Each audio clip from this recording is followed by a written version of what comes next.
Everyone, welcome to my YouTube channel learn with Kanika. आज हम करेंगे यूपी जूनियर सुपर टेट 2021 के लिए हिंदी का प्रैक्टिस सेट 10, जिसमें इसके हम पूरे 100 क्वेश्चंस करेंगे। तो इससे पहले पूरे 9 सेट कंप्लीट हो चुके हैं, तो आज हिंदी का लास्ट सेट है 10। तो इसमें यूथ कंपटीशन टाइम्स में पूरे 10 सेट थे जो कि हमने कंप्लीट कर दिए हैं, और जर्नल पेपर के भी 10 सेट कंप्लीट हो चुके हैं। तो जिन्होंने नहीं देखे आप उसकी प्लेलिस्ट भी ज़रूर देख सकते हैं, और वीडियो अच्छी लगे तो इसे लाइक एंड शेयर ज़रूर कीजिएगा। साथ ही चैनल पर नए हैं तो चैनल को सब्सक्राइब भी ज़रूर करें। फर्स्ट क्वेश्चन है, भारतीय साहित्य की भूमिका के लेखक हैं। तो ये पूछ लिया जाता है बहुत बार कि भारतीय साहित्य की भूमिका के लेखक कौन है। Ramvilas Sharma, option B.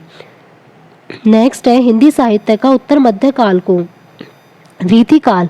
तो ये हर बार क्वेश्चन आ रहा है कि इनके नामों से रिलेटेड, तो आपको नाम अच्छे से याद रखने हैं कि किसने किसको कौन सा नाम दिया है। तो हिंदी साहित्य का जो उत्तर मध्य काल है उसको रीतिकाल नाम किस विद्वान ने दिया है, तो ये दिया है आचार्य रामचंद्र शुक्ल ने। अब ये जो है पंडित विश्वनाथ प्रसाद मिश्र, इन्होंने रीतिकाल को कौन सा नाम दिया है, श्रृंगार काल। और मिश्र बंधु ने कौन सा नाम दिया है, अलंकृत काल। तो ये हमें याद रखना है, इन दोनों ने भी दिया है, तो इनका भी पूछ सकते हैं। डॉक्टर रामकुमार वर्मा ने हिंदी साहित्य का आरंभ कब से माना है। तो डॉक्टर रामकुमार वर्मा के अकॉर्डिंग जो हिंदी साहित्य की शुरुआत है वो कब से हुई है, 693 ईस्वी से, ऑप्शन डी।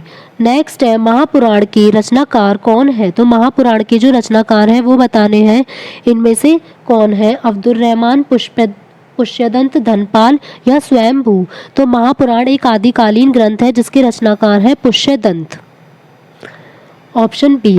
और पुष्यदंत को दूसरा नाम भी पूछ सकते हैं कि पुष्पदंत को जो है भागा की जड़ भी कहा जाता है, भागा की जड़। भरतेश्वर, बाहुबली राज, इनमें से किस काव्य धारा का ग्रंथ है। तो भरतेश्वर बाहुबली राज जो है वो किस साहित्य का है, ये बताना है। ये है जैन साहित्य का, और इसके जो लेखक है वो है सालिव भद्र सूरी।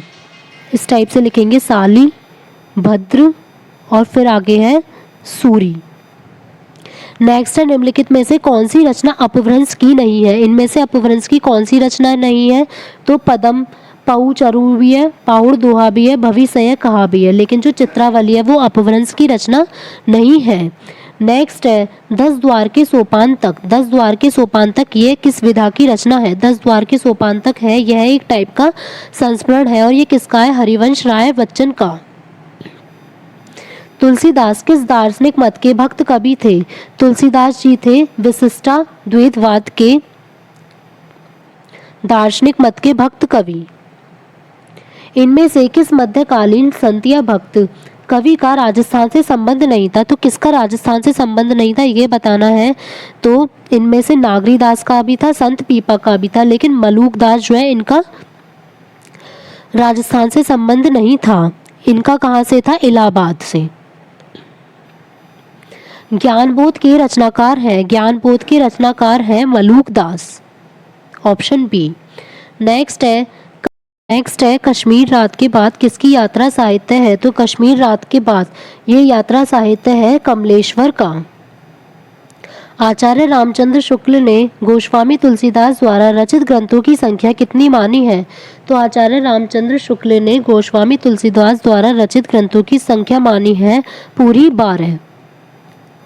इनमें से कौन सी रचना नंददास की नहीं है। तो कौन सी नंददास की नहीं है ये बताना है।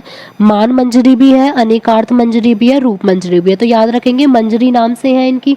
और कौन सी नहीं है, दान लीला नहीं है, ये किसकी है, चतुर्भुज दास और रसखान की रचना है। भरवे नायिका भेद किसकी रचना है। भरवे नायिका भेद है रहीमदास की, ऑप्शन बी। श्रृंगार लतिका के रचयिता कौन है। श्रृंगार लतिका के रचयिता हैं द्विजदेव।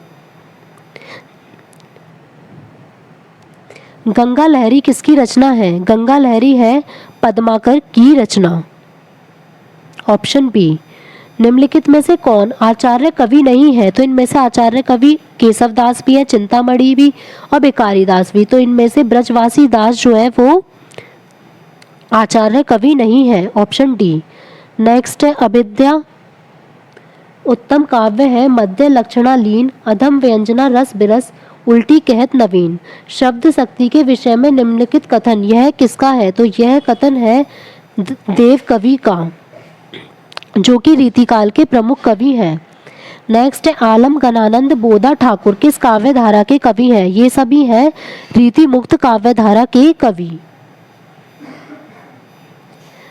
बगियान बसंत बसेरो कियो बसिए ते ही त्यागी तपाइए ना, दिन काम कोतूहल के जो बने तिन बिच वियोग बुलाइए ना। उपयुक्त काव्य पंक्तियों के रचनाकार हैं, इन पंक्तियों के रचनाकार हैं बद्री नारायण चौधरी प्रेम घन। साकेत के कितने सर्ग हैं? तो साकेत किसने लिखी है? राष्ट्रकवि जिन्हें कहा जाता है मैथिली शरण गुप्त ने। इसमें पूरे टोटल जो है 12 सर्ग हैं और यह राम कथा पर आधारित एक काव्य ग्रंथ है। इसमें नारी पात्रों को प्रमुखता प्रदान की गई है। मेनली जो है लक्ष्मण जी की जो पत्नी थी उर्मिला, उनका त्याग इसमें दर्शाया गया है। प्रसाद मतलब जयशंकर प्रसाद की किस कृति का अन्य भाषाओं में भी अनुवाद हुआ है? तो इनमें से जो कामायनी है उसका अन्य भाषाओं में भी अनुवाद हुआ है। किस कवि का संबंध प्रकृतिवाद से नहीं है? तो प्रकृतिवाद से संबंध जो नहीं है वो रामदरस मिश्र का नहीं है। निम्नलिखित में से किस रचना में पौराणिक चरित्र नचिकेता के माध्यम से कवि अपना मत व्यक्त करता है? तो वो किस रचना में करता है? आत्मजयी। और आत्मजयी है किसकी? कुंवर नारायण की कृति है आत्मजयी, जिसमें कि पौराणिक चरित्र नचिकेता से माध्यम से वो अपने मत जो है वो उन्हें व्यक्त करते हैं। झूठन के लेखक कौन है? झूठन के लेखक हैं ओम प्रकाश वाल्मीकि। ये 1997 की एक दलित आत्मकथा है। 25 हो गए हमारे गद्य और पद्य के। अब है हमारे ग्रामर के क्वेश्चन। निम्नलिखित में से कौन ट वर्ग में नहीं है? तो ये तो सिंपल सा है कि ट में हमारे कौन से आते हैं? ट, ठ, ड, ढ और न। तो इसमें से कौन सा हो जाएगा जो ट वर्ग में नहीं है? ध। ये कौन से वर्ग में आता है? हमारा त वर्ग में। शब्दकोश में कौन सा शब्द पहले आएगा? तो अगर हम डिक्शनरी के अकॉर्डिंग लगाएंगे तो कौन सा शब्द पहले आएगा ये हमें देखना है। तो ये किसके अकॉर्डिंग हम देखेंगे? जैसे इसमें है आ, तो यहाँ पर तो पहले आएगा आ चंद्रबिंदु, फिर यहाँ पर आएगा आ, यहाँ पर भी आ पहले आएगा और यहाँ पर आएगा हमारा आ। तो डिक्शनरी में पहले चंद्रबिंदु वाला आता है, तो ये तो बी और डी तो हमने कट कर दिया। उसके बाद हमें देखना है यहाँ पर तो ख है और यहाँ पर च। तो ख और च में कौन पहले आता है? ख। तो सबसे पहले हिंदी डिक्शनरी में क्या आएगा? आँख। जैसे इंग्लिश में पूछ लेते हैं ऐसे ही इसमें हिंदी में पूछा है कि डिक्शनरी के अकॉर्डिंग कौन पहले आएगा। तो फर्स्ट नंबर पर आँख आएगा, सेकंड पर हमारा आएगा आँच, उसके बाद गे यहाँ पर कै, तो फिर आएगा थर्ड पर आकर और फोर्थ पर आएगा आँख। निम्न में से कौन विराम चिन्ह का प्रकार नहीं है? तो इनमें से देखना है कौन नहीं है। निर्देशक भी है। निर्देशक चिन्ह हमारा कौन सा होता है? ये वाला। लाघव चिन्ह होता है हमारा जो हम डॉट लगा देते हैं। और उपदेशक हमारा कोई भी विराम चिन्ह नहीं होता, विवरण हो जाएगा हमारा जब 2 डॉट लगाकर हम ऐसे आगे लिख देते हैं जिसके बारे में बताना होता है। तो उपदेशक किसी भी प्रकार का विराम चिन्ह नहीं है। निम्नलिखित शब्दों में से कौन सा शुद्ध है? तो विदुषी जो है वो कौन सा सही लिखा हुआ है? Option A. नेक्स्ट में भी हमें शुद्ध वर्तनी वाला शब्द बताना है। तो हिरण्य कश्यप कैसे लिखा जाता है? ये लिखा जाता है हिरण्य कश्यप, कशिपु लिखा ऐसे जाएगा हिरण्य कशिपु। निम्नलिखित विकल्पों में से किस विकल्प में सभी शब्द जो है व्यक्तिवाचक संज्ञा है? तो राम जो है वो व्यक्तिवाचक संज्ञा है, हमें पता है। रामचरितमानस भी, गंगा भी, तो इसमें तो तीनों हो गए। आगे देखते हैं। कृष्ण भी है, कामायनी में, लेकिन जो मिठास है वो भाववाचक है। लखनऊ है, आम है, लेकिन जो बुढ़ापा है वो कैसी है हमारी? आम जो है वो जातिवाचक है और बुढ़ापा भाववाचक है, तो ये भी नहीं है। फिर है ममता वकील पुस्तक, तो ममता तो है, वकील है जातिवाचक और पुस्तक भी जातिवाचक, तो आंसर हो जाएगा ऑप्शन ए राम, रामचरितमानस और गंगा। नेक्स्ट है निम्नलिखित वाक्य में रेखांकित शब्द जो है वो कौन सी संज्ञा दर्शाता है? इतिहास में कई चंद्रगुप्त मिलते हैं। तो अब इसमें लिख दिया है इतिहास में कई चंद्रगुप्त मिलते हैं, क्योंकि चंद्रगुप्त ऐसे फर्स्ट था, सेकंड था, तो इसका मतलब कई हो गई, तो वो क्या हो जाएगी? एक जातिवाचक संज्ञा। सिंपल एक अगर चंद्रगुप्त फर्स्ट या चंद्रगुप्त को मौर्य इस टाइप से दिया होता तो हमारा होता व्यक्तिवाचक। अचूक विशेषण के साथ उपयुक्त संज्ञा है। तो अचूक विशेषण के साथ जो अचूक मतलब निशाना, तो ये लगाएंगे। अचूक चोट तो लग नहीं सकता, ना अचूक नेत्र, तो अचूक के साथ क्या लगेगा हमारा वर्ड निशाना। निम्न में से सर्वनाम शब्द कौन सा है? सर्वनाम हो जाएगा हमारा कुछ, जो कि अनिश्चयवाचक सर्वनाम है। नेक्स्ट है, निम्नलिखित वाक्य में रेखांकित किए गए भाग में से कौन सा पदबंध है? बढ़ चढ़कर बात करने वाले तुम संजीदा क्यों हो गए? तो ये तुमसे रिलेटेड दे रखा है, बढ़ चढ़कर बात करने वाले, तो ये हो जाएगा हमारा सर्वनाम, क्योंकि संज्ञा तो ये हो ही नहीं सकता, इसमें दे नहीं रखा। क्रिया विशेषण होता अगर कुछ धीरे तेज इस टाइप का दिया होता, विशेषण है इसमें संजीदा। नेक्स्ट है, न्यूनतम विशेषण की कौन सी अवस्था है? तो न्यूनतम जो है वो विशेषण की जिसमें तम लगा हुआ होता है, वो कैसी विशेषता होती है? उत्तमावस्था। और जिसमें तर लगा होता है वो होती है हमारी उत्तरावस्था। शब्द उसका, हिंदी व्याकरण के अनुसार विशेषण के भेदों की किस श्रेणी में आता है? अगर उसका शब्द दिया गया विशेषण में तो वो किस श्रेणी में आएगा? तो उसका है तो ये कौन सा हो जाएगा? सार्वनामिक विशेषण। दो प्राणियों तथा वस्तुओं के बीच की तुलना की जाती है तो क्रिया किस रूप में दिखाई पड़ती है? तो जब तुलना की जाती है तो हमेशा उत्तरावस्था होती है। मूलावस्था होती है जिसमें विशेषण का सामान्य प्रयोग किया जाता है, जैसे राम एक साहसी बालक है। और उत्तरावस्था होती है जब तुलना की जाएगी, जैसे राम श्याम से ज़्यादा साहसी है। उत्तमावस्था होगी जब मतलब बिल्कुल दो या दो से अधिक व्यक्तियों की तुलना की जाएगी, जैसे कि राम सबसे ज़्यादा साहसी है। कुछ शब्द का निम्नलिखित में से किस रूप में प्रयोग नहीं किया जा सकता? कुछ का जो है संज्ञा के लिए भी किया जा सकता है और क्रिया विशेषण के लिए भी, विशेषण के लिए भी, लेकिन क्रिया तो हो ही नहीं सकती कुछ, तो काम करने में यूज़ नहीं होगा, तो क्रिया के रूप में इसका यूज़ नहीं किया जा सकता। क्रिया विशेषण के कितने भेद होते हैं? क्रिया विशेषण के पूरे 4 भेद होते हैं। प्रयोग के आधार पर, रूप के आधार पर, अर्थ के आधार पर, परिमाणवाचक के आधार पर। रविवार है वह घर पर ही रहेगा, रेखांकित शब्द को पहचानिए। तो इसमें ये अंडरलाइन बुक में ही मिसिंग है कि क्या होगी, तो इसमें ये आएगा ही। तो ये ही था इसमें अंडरलाइन, तो हमें इसे देखना है, तो ही हो जाएगा हमारा निपात, मतलब अव्यय। जिससे पहले वाले में भी आया था, निपात का मतलब अव्यय ही होता है जिसका कभी चेंज नहीं होता। दिए गए विकल्पों में से कौन सा शब्द पुल्लिंग स्त्रीलिंग में, ये बुक में ही इसी टाइप का है तो इस वजह से थोड़ी ये देखने में प्रॉब्लम हो रही है, तो ये मैं आपको बोलकर बता दूंगी। दिए गए विकल्पों में से कौन सा शब्द पुल्लिंग स्त्रीलिंग दोनों में ही प्रयुक्त होता है? तो दोनों में जो होता है, यहाँ पर ये वर्ड है चित्रकार, तो चील भी नहीं होगा दोनों में, ये पुल्लिंग है। विद्वान भी, खरगोश भी, तो चित्रकार जो है वो दोनों के लिए यूज होगा, चाहे वो लड़की भी हो सकती है और लड़का भी हो सकता है। सुधी शब्द के अंत में क्या जोड़ने पर बहुवचन बन जाएगा? तो सुधी के आगे क्या जोड़ेंगे? तो सुधी के आगे जोड़ेंगे हम जन, जैसे साधु के आगे ऐसे जोड़ते हैं, तो सुधी के आगे हो जाएगा जन, तो सुधी जन जो हो जाएगा हमारा बहुवचन। अधिकरण कारक का, अधिकरण कारक के लिए हम क्या लगाते हैं? कर्ता ने, कर्म को, कर्ण से, संप्रदान को या के लिए, और अपादान से अलग होने के अर्थ में संबंध का, की, के, और अधिकरण में आता है में और पर। तो आंसर हो जाएगा ऑप्शन ए। मैं प्रतिदिन दूध पीता हूँ, तो इसमें दूध दे रखा है, तो वाक्य में कौन सा कारक है? तो ये अपने आप को बता रहा है कि मैं, अगर मैं पूछा जाता तो कर्ता कारक हो जाता, लेकिन दे रखा है कि मैं दूध पीता हूँ, तो क्या पीता है? दूध पीता है, तो ये हो जाएगा हमारा कर्म कारक। चारपाई कैसा शब्द है? चारपाई कैसा शब्द हो जाएगा? योग ऋण शब्द, जिनका एक अलग टाइप का अर्थ होता है, तो उन्हें हम कहेंगे चारपाई। चारपाई मतलब चार हो पाए जिसके। निम्नलिखित शब्दों में से तद्भव शब्द को पहचानिए, तो हमें तद्भव देखना है जो कि संस्कृत का वर्ड ना हो, हिंदी वाला वर्ड हो, तो ये हो जाएगा हमारा जामुन, क्योंकि जो इसका तत्सम है वो होता है जम्बू। और ये प्रस्तर, तैल, पौत्र, ये सारे खुद ही तत्सम शब्द हैं। निम्नलिखित में से संकर शब्द जो 2 वर्डों से मिलकर बना होता है, संकर शब्द, तो उसे बोलेंगे चुगलखोर, तो चुगल प्लस खोर, ऐसे थानेदार, मोटर गाड़ी, रेलगाड़ी, टिकट घर, ये सब हो जाएंगे।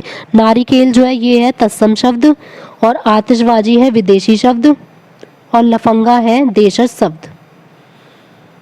अवतरण शब्द में कौन सा उपसर्ग है? उपसर्ग हमेशा पहले लगा होता है, तो अवतरण में क्या हो जाएगा? अव प्लस तरण, तो उपसर्ग हो जाएगा हमारा अव।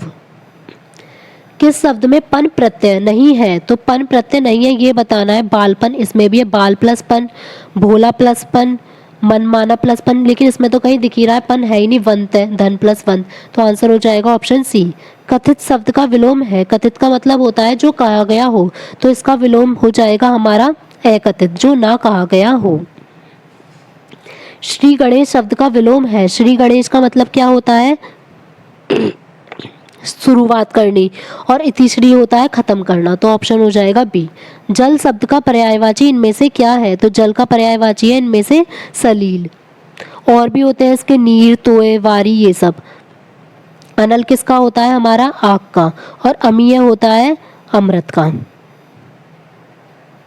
निम्नलिखित में से कौन सा शब्द वृक्ष का पर्यायवाची नहीं है? तो वृक्ष का तरु भी है, पादप भी है, साहक भी है, साखी भी है, लेकिन जो विहग है वो किसका होता है? पक्षी का, तो ये वृक्ष का नहीं है। पंच शब्द का अनेकार्थी शब्द नहीं है। तो पंच के अलग अलग मीनिंग होते हैं, तो कौन सा इसमें से मीनिंग नहीं है? पांच भी होता है, निर्णय करने वाला भी और ग्राम सरपंच भी, लेकिन जो पंचानन है उसका मीनिंग नहीं होता। पंचानन का होता है जैसे सिंह, शिव, ये सब। अली और अली ये बहुत बार आ चुका है। तो जो छोटी की मात्रा होती है अली, उसका मतलब क्या होता है? भौरा, और बड़ी की मात्रा वाला अली का होता है साखी। कंधा किसका होता है? अंश का, जो हमने अंश लिखा होता है, अंश का हो जाएगा हमारा सै से सपेरा वाला, और हिस्से का आ जाएगा हमारा सै से सलजम वाला। दमन का हो जाएगा दबाना, और दामन का हो जाएगा पहाड़ के नीचे का भाग। दसन का हो जाएगा मुहूर्त, और दर्शन का हो जाएगा देखना। नेक्स्ट है अनिष्ट का अर्थ क्या होगा? अनिष्ट का अर्थ होता है हानि, और अनिष्ट का अर्थ होता है हमारा निष्ठाहीन। सकल और शकल का अर्थ क्या होता है? तो सकल का अर्थ होता है मतलब संपूर्ण, और शकल का अर्थ क्या होगा? अंश। जिस पेड़ के पत्ते झड़ गए हों, जिस पेड़ के पत्ते झड़ गए हों उसे बोलेंगे अपर्णा। जो हमेशा रहने वाला है, जो हमेशा रहने वाला है उसको बोलेंगे शाश्वत। नेक्स्ट है अभि प्लस उदय की संधि। तो अभि प्लस उदय को मिलकर हमारा क्या बनेगा? अभ्युदय। जब ई प्लस उ को मेल होता है तो यह बनता है, जिसमें कौन सी संधि होती है? यण संधि। नीचे हमें संधि विच्छेद करना है तिरस्कार का, तो तिरस्कार का क्या हो जाएगा? तिरह प्लस कार, इसमें कौन सी हो जाएगी? विसर्ग संधि। ऐसी नमस्कार में, पुरस्कार में सेम ऐसे ही होगी। गौशाला में कौन सा समास होता है? तो गौशाला में कौन सा होगा? तत्पुरुष समास। ऑप्शन सी त्रिवेणी। इसमें अब हमारा त्रि मतलब नंबर आ गया, तो जहाँ पर नंबर होता है, गिनती होती है, वहाँ कौन सा समास होता है? हमारा द्विगु समास। निम्नलिखित वाक्य को मिश्र वाक्य में परिवर्तित करना है। राम आया और श्याम चल दिया। तो मिश्र वाक्य में क्या परिवर्तित होगा? कि फर्स्ट दे रखा है दिए गए वाक्य में परिवर्तन संभव नहीं है, तो ये तो गलत है। ये आएगा जैसे ही राम आया श्याम चल दिया, ऑप्शन बी। निम्नलिखित वाक्यों में से कौन सा शुद्ध वाक्य है यह पहचानना है। आसमान को घने बादल छाए हुए हैं, गलत है। आसमान पर घने बादल छाए हुए हैं, ये भी गलत है। आसमान से भी नहीं, ये आएगा आसमान में घने बादल छाए हुए हैं। राधा कृष्णन डैश स्वाध्याय डैश दिए गए विकल्पों में से रिक्त स्थान की पूर्ति करनी है। तो राधा कृष्णन हमेशा स्वाध्याय करते थे, ऑप्शन बी। अखियां हरि दर्शन की भूखी, कैसे रहे रूप रस रांची, ए बतियां सुनी रूखी। तो इसमें कौन सा रस होगा? इसमें हो जाएगा हमारा वियोग श्रृंगार रस, क्योंकि इसमें दिख रहा है कि मतलब अखियां हरि दर्शन की भूखी, तो ये वियोग रस है, इसी वजह से इसमें आ जाएगा वियोग हो रहा है, तो वियोग श्रृंगार रस। निर्वेद किस रस का स्थायी भाव है? निर्वेद होता है शांत रस का स्थायी भाव। श्रृंगार रस का हमारा होता है रति, हास्य रस का होता है ह्रास मतलब हंसना, और करुण रस का होता है दुख, वीर रस का हो जाता है उत्साह। नेक्स्ट है निम्न में से सममात्रिक छंद कौन सा है जिसमें समान मात्राएं होती हैं? तो वो होता है हमारा चौपाई, क्योंकि उसमें 16-16 मात्राएं होती हैं चारों चरणों में। किस छंद का प्रथम और अंतिम शब्द एक सा होता है? कौन से छंद में प्रथम और अंतिम शब्द एक सा होता है? कुंडलिया में। इसमें कुल 6 चरण होते हैं। अजो तरहनो ही रहियो श्रुति सेवक एक रंग में, इसमें कौन सा अलंकार है? इसमें आएगा हमारा श्लेष अलंकार। क्योंकि यहाँ पर जो ये श्रुति है, श्रुति शब्द का प्रयोग दो अर्थों में हुआ है, तो एक ही शब्द का जब प्रयोग दो अर्थों में होता है तो होता है श्लेष अलंकार। दिवसा वसन का समय, मेघ में आसमान से उतर रही है वह संध्या सुंदर परी सी धीरे धीरे धीरे। तो इसमें कौन सा अलंकार है? इसमें आ जाएगा मानवीकरण, क्योंकि इसमें जो है निर्जीव वस्तु का जो है हमें मेघ में आसमान से उतर रही है सुंदर परी, तो इसमें मानव से उसकी तुलना की जा रही है, तो आ जाएगा हमारा मानवीकरण अलंकार। लश्कर में ऊंट बदनाम, इसका अर्थ है लश्कर में ऊंट बदनाम का दोष किसी का पर नाम किसी और का। कंगाली में आटा गीला, प्रमुख लोकोक्ति का अर्थ है मुसीबत में और मुसीबत आ जाना। विनय पत्रिका के लेखक, विनय पत्रिका में पता है कि उसके लेखक कौन है? तुलसीदास। निज भाषा उन्नति अहे सब उन्नति को मूल, यह किसकी काव्य पंक्ति है? भारतेंदु हरिश्चंद्र की। आंसू किसका प्रमुख काव्य है? तो इनमें से आंसू जो है वो किसका है? जयशंकर प्रसाद का। महादेवी वर्मा को यामा के लिए कौन सा पुरस्कार मिला? तो यामा के लिए उन्हें 1982 में ज्ञानपीठ पुरस्कार मिला था। मुक्तिबोध के लिए जैनेन्द्र कुमार को किस पुरस्कार से सम्मानित किया गया? मुक्तिबोध के लिए जैनेन्द्र कुमार को साहित्य अकादमी पुरस्कार से 1966 में सम्मानित किया गया। परिंदे कहानी किस कथाकार की है? परिंदे कहानी है निर्मल वर्मा की। जिंदगी नामा किसकी रचना है? जिंदगी नामा है कृष्णा सोबती की रचना। आंचलिक उपन्यासकार की संज्ञा इनमें से किसे दी गई है? आंचलिक उपन्यासकार के रूप में फणीश्वर नाथ रेणु को जाना जाता है। प्रेमचंद्र के किस उपन्यास का प्रमुख पात्र सूरदास है? तो सूरदास जो है वो इनके कौन से रचना का या उपन्यास का पात्र था?